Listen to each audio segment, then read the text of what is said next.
আসসালামু আলাইকুম। যখনই আমরা চেস্ট ওয়ার্কআউটের কথা বলি, তখনই আমাদের মাথায় ২ টা জিনিস আসে। একটা হচ্ছে প্রেসিং মুভমেন্ট, একটা হচ্ছে ফ্লাইং মুভমেন্ট।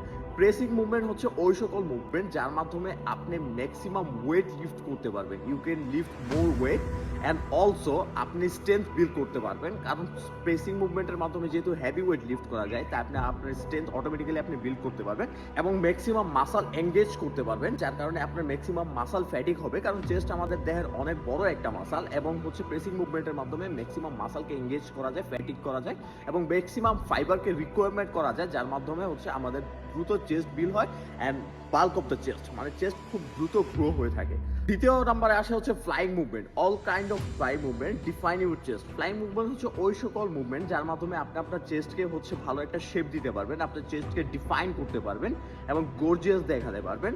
আর যেহেতু ফ্লাইং মুভমেন্ট, তাই আপনি এখানে আপনার স্পিড অ্যান্ড টেম্পো কন্ট্রোল রাখতে পারবেন। যেহেতু আমাদের ফোকাস থাকে ম্যাক্সিমাম মাসল গ্রোথের, তাই এর জন্য আমরা বলতে পারি যে এটাও ম্যাক্সিমাম মাসল গ্রোথের ক্ষেত্রে কাজ করে থাকে।